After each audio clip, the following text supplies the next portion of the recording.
Our planet is dying. सभी life forms खत्म होने वाले। कब और कैसे, आइए देखते हैं।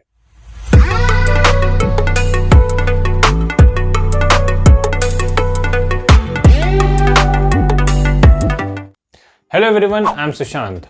बढ़ती गर्मी, बेमौसम बारिश और बदलता मौसम हम सब देख रहे हैं और इन सब का कारण भी हम सब जानते हैं, the very famous global warming. जितना ये वर्ड फेमस है उतने ही कम लोग इसे एक्चुअल में समझते हैं। शायद इसलिए अभी भी बहुत सारे लोग इसे सीरियसली नहीं ले रहे। क्लाइमेट चेंज यानी किसी एक रीजन की क्लाइमेटिक कंडीशन में लॉन्ग टर्म चेंजेस आना। एक्चुअल में ये चेंजेस नेचुरल होते हैं, लेकिन ह्यूमन एक्टिविटीज की वजह से इनकी इंटेंसिटी बहुत बहुत बढ़ गई है। इन एक्टिविटी में सबसे मेजर कॉज है फॉसिल फ्यूल्स का इस्तेमाल करना और जंगल एरिया को एग्रीकल्चर या ह्यूमन सेटलमेंट डेवलप करने के लिए इस्तेमाल करना। फॉसिल फ्यूल यूज करने से हम बड़े पैमाने पे कार्बन डाइऑक्साइड तैयार कर रहे हैं, जिसकी वजह से अल्टीमेटली हमारा प्लेनेट बहुत गर्म होते जा रहा है।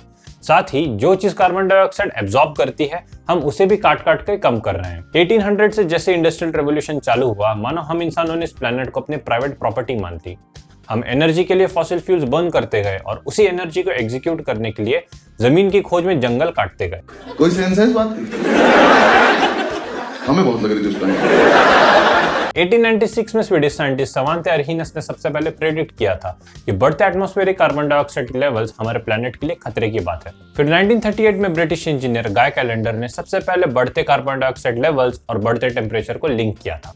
लेट 1980s में टेक्नोलॉजिकल डेवलपमेंट की वजह से साइंटिस्ट इस प्रॉब्लम को और बेहतर तरीके से समझ पाए। ईयर 1990 में inter governmental panel on climate change ने इस इशू पे अपना फर्स्ट असेसमेंट रिपोर्ट पब्लिश किया। उसमें उन्होंने कंफर्म किया कि ह्यूमन एक्टिविटीज की वजह से एमिट हुए CFCs, कार्बन डाइऑक्साइड और नाइट्रस ऑक्साइड हमारे प्लेनेट को बहुत तेजी से गर्म कर रहे हैं। 2014 में IPCC ने अपना फिफ्थ असेसमेंट रिपोर्ट पब्लिश किया। उसमें उन्होंने क्लियरली मेंशन किया कि ग्रीन हाउस गैसेस के लेवल्स पिछले 8 लाख सालों में सबसे हाईएस्ट लेवल पे है। इन सब का इफेक्ट हमें क्लियरली दिख रहा है। बढ़ते severe droughts, unexpected floods, glaciers का मेल्ट होना और अब तक की इंटेंस वाइल्ड फायर्स। सभी सीजन्स अपने पैटर्न से ऑफ ट्रैक जा चुके हैं, इतना कि लिटरली हमें दिसंबर में भी जोरों की बारिश देखने के लिए मिल रही है। बढ़ते सी लेवल्स बहुत सारी कोस्टल सिटीज जैसे Mumbai, Kolkata, Chennai, Rio de Janeiro, Osaka, Miami, Shanghai और न्यूयॉर्क के लिए खतरे की बात है। कई रिसर्चर्स का ऐसा मानना है कि साल 2050 तक ये सभी सिटीज के ज्यादातर हिस्से पानी में होंगे। सिर्फ इतना ही नहीं, बढ़ते टेम्परेचर की वजह से मेजर स्टेबल क्रॉप्स की प्रोडक्टिविटी भी कम होते जा रही है। इस प्रॉब्लम को अगर हमारी बढ़ती पॉपुलेशन के साथ कंबाइन किया जाए तो हमारे लिए बहुत ही खतरे की बात है। फॉसिल फ्यूल्स के अलावा एक और फील्ड है जो ग्रीन हाउस गैस एमिशन में बड़ी कॉन्ट्रीब्यूशन देती है, agriculture. Global agriculture green house gas और ब्लैक कार्बन एमिशन के अप्रोक्सीमेटली 1/3 हिस्से के लिए रिस्पॉन्सिबल होती है, जिसमें एशिया और अफ्रीका का कंबाइंड 59% होता है। डेवलपिंग कंट्रीज में ये कंट्रीब्यूशन बढ़ते जा रहा है।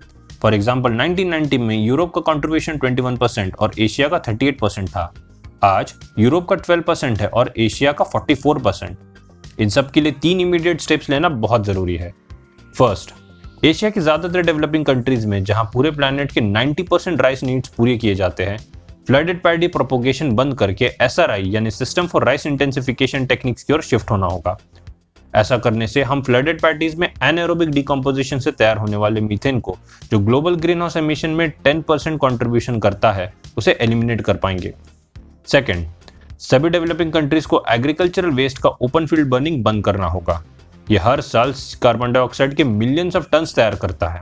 थर्ड, डेवलपिंग कंट्रीज को एग्रेसिवली फील्ड वेस्ट को बायोचार में ट्रांसफॉर्म करने वाले प्रोग्राम्स को प्रमोट करने होंगे। जिस रेट से हम चल रहे हैं, अगर इस पे स्ट्रिक्ट मेजर्स ना लिए जाए तो हमारा फ्यूचर और भयानक हो सकता है। इन सब के बारे में सोचकर ही हमें एक तरीके की अनईजीनेस फील होती है। जो प्लैनेट हमारा घर है, हम जाने अनजाने में उसे ही बर्बाद करते आ रहे थे, लेकिन अभी भी देर नहीं हुई। वो कहते हैं ना, it's better late than never. हमारे प्लैनेट को बचाने के लिए कुछ स्ट्रिक्ट और इंपॉर्टेंट मेजर्स लेने बहुत जरूरी है। सबसे पहले हमें बढ़ते टेम्परेचर के मेन रीजन को टारगेट करना होगा, कार्बन एमिशन। वेल, ये बात तो क्लियर है कि ह्यूमन एक्टिविटीज की वजह से कुछ देर पहले मेंशन किए हुए ग्रीन हाउस गैसेस एमिट होते हैं। वेल, हम एक्टिविटीज को तो कम नहीं कर सकते, लेकिन उन एक्टिविटीज के लिए लगने वाले एनर्जी के सोर्स को हम जरूर बदल सकते हैं। फॉसिल फ्यूल को जितना पॉसिबल हो सके उतना अवॉइड करें। आज के समय में कितने सारे देशों ने ये प्रूव किया है कि कैसे हम रिन्यूएबल सोर्स ऑफ एनर्जी जैसे सोलर और विंड की मदद से अपनी सभी जरूरतें पूरी कर सकते हैं। इसके साथ साथ अगर ओवरऑल एनर्जी की यूज को भी कम किया जाए तो उसे बहुत बड़े पैमाने पे फर्क पड़ेगा। जब जरूरत ना हो तो सभी स्विचेस को ऑफ रखें। दिन के वक्त आर्टिफिशियल लाइट की जगह नेचुरल लाइट प्रेफर करें। किसी पास की जगह जाते वक्त पैदल या फिर साइकिल से जाएं। किसी भी अनवांटेड चीज, चाहे वो कचरा ही क्यों ना हो, उसे मत जलाएं। जलाए हुए कचरे में प्रेजेंट प्लास्टिक खुद से ही टॉक्सिक है, प्लस उसका धुआं कार्बन कॉन्सेंट्रेशन लेवल्स बहुत बड़े पैमाने पर बढ़ाता है। मैक्सिमम टाइम चीजों को रिसाइकल करें। नई चीजें बनाने के लिए मैन्युफैक्चरर्स को बहुत ज्यादा एनर्जी कंज्यूम करनी पड़ती है।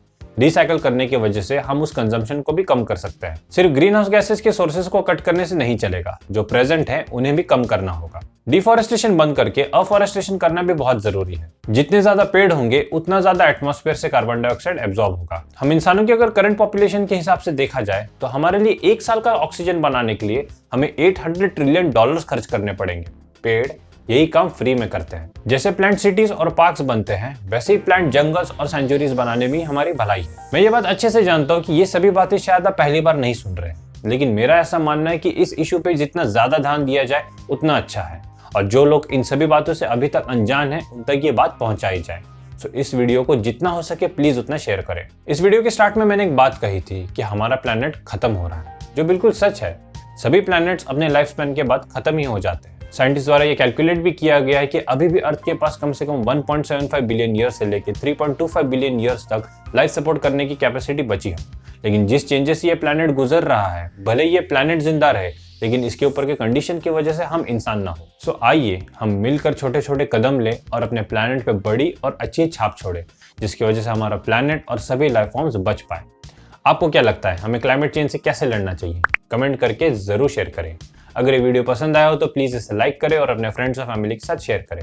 ऐसे और वीडियोस देखने के लिए हमें सब्सक्राइब करें और इस बेल आइकन को जरूर प्रेस करें। See you guys in the next video. Till then, keep watching, keep learning, keep exploring. Bye.